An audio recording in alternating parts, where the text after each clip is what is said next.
Mais uma derrota para o clã bolsonarista. Ontem o Ministério Público do Rio de Janeiro rejeitou o pedido da Polícia Federal para parar as investigações da rachadinha. Esse pedido da Polícia Federal foi feito logo que o Bolsonaro demitiu o Sérgio Moro.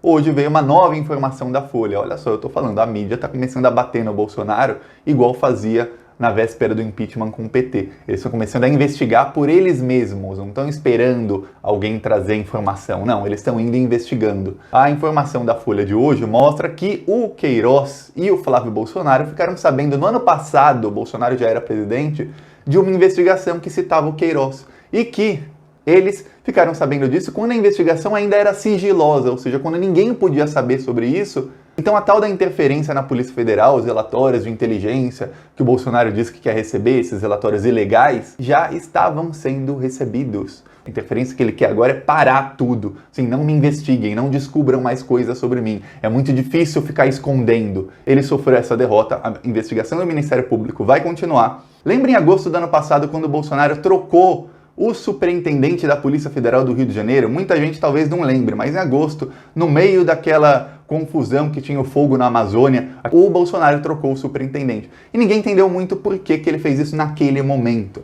Agora já sabemos. No dia 15 de agosto, o advogado do Queiroz e do Flávio Bolsonaro pediu na Justiça para que a Polícia Federal desse para ele uma cópia do inquérito de uma investigação que estava sendo feita. Só que tem uma coisa, o Queiroz era mencionado na investigação, que era uma investigação feita de outras coisas com base em dados do COAF. Então imagina, a Polícia Federal fez uma investigação de outra coisa com base em dados do COAF. Essa investigação cita o Queiroz, mas enquanto a investigação ainda é sigilosa, ou seja, ninguém pode vazar isso para ninguém, quem vazar está cometendo crime. O Queiroz foi para a Justiça falar, eu quero uma cópia porque eu estou sendo citado. Como o Queiroz sabia? Alguém vazou para ele que ele estava sendo citado, ele não era nem o alvo principal. Mesmo assim, ele e o Flávio Bolsonaro ficaram sabendo. E a prova é que eles foram na Justiça. A interferência na Polícia Federal já existia. E aí o Bolsonaro fez o quê? Trocou o superintendente da Polícia Federal do Rio de Janeiro. E a superintendência do Rio de Janeiro era a quarta mais produtiva das 27 no Brasil. E aí o Bolsonaro trocou e colocou outro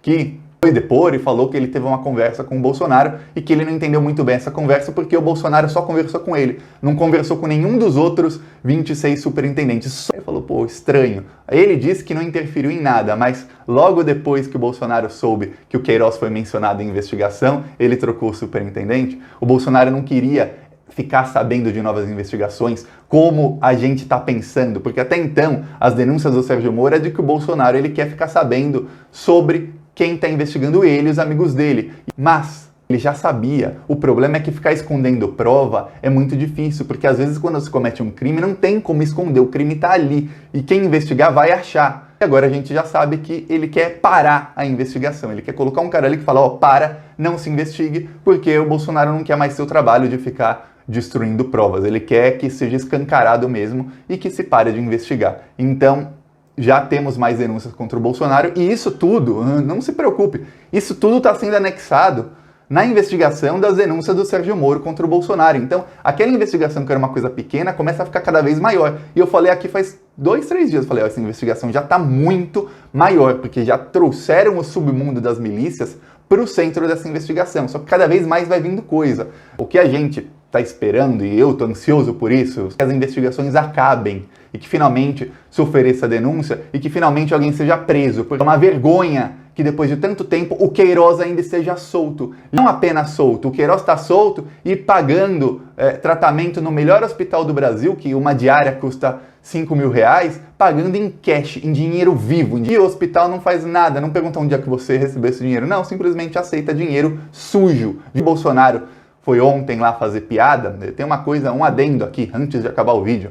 O Bolsonaro foi fazer piada anteontem e falou, olha, quem é de direita toma cloroquina, quem é de esquerda toma tubaína. Aí eu até fiz a piada, eu falei, e quem é do centrão toma propina, ganha muita propina do governo. E no avião presidencial tem muita cocaína. Nas rimas aí já dá para fazer um panorama do Brasil. Só que tem uma coisa, tubaína, que o Bolsonaro falou, Tubaína é uma técnica de tortura que consiste em colocar um tubo na boca da pessoa e fazer a pessoa ingerir muito líquido para a pessoa se afogar. Isso é uma técnica de tortura usada desde a Idade Média, que foi usada durante a ditadura militar. Então o Bolsonaro, ele de novo, ele faz uma referência à tortura. Ele sabe porque o ídolo dele, que é aquele Ustra, que se existe inferno, tem um cara, quem manda no inferno é o Ustra. E o Bolsonaro, como ídolo dele é torturador, ele faz essas referências que a esquerda tem que ser torturada, para a esquerda tubaína, ou seja, para a esquerda tortura. No ano passado, em junho, julho, ele falou, se alguém quer reclamar do meu governo, vai reclamar lá na Ponta da Praia. Ponta da Praia, ninguém entendeu aquilo. Ponta da Praia era um lugar no Rio de Janeiro em que era o DOI-CODE, o DOPS, e eles torturavam pessoas ali. Então o Bolsonaro, de novo, ele sempre usa uma referência desse tipo para falar a oposição tem que ser torturada. Eu tenho que ver jornalista como Vera Magalhães comparar o Bolsonaro com algum político de esquerda como se eles fossem a mesma coisa, dizendo que é uma escolha difícil.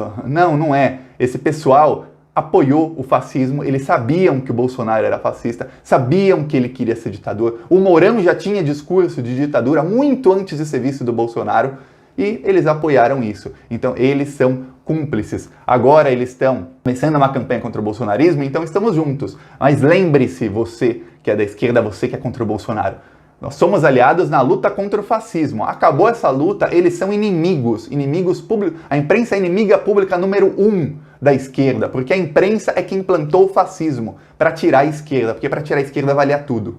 E ainda vale tudo. Eles são contra o Bolsonaro porque não é bom para os negócios deles. Se fosse bom para os negócios deles, eles iam fazer vistas grossas a tudo o que o Bolsonaro fizesse. Ele podia torturar pessoas em praça pública, mas se é bom para os negócios, se ainda tem investidor internacional vindo, se a Bolsa de Valores está subindo, se os bancos estão lucrando, se a mídia está lucrando, se a Globo estivesse batendo recorde de lucro, eles iam fazer vistas grossas. Lembre-se disso. Se você concorda, curte o vídeo, compartilha, se inscreve no canal. É isso. Falou.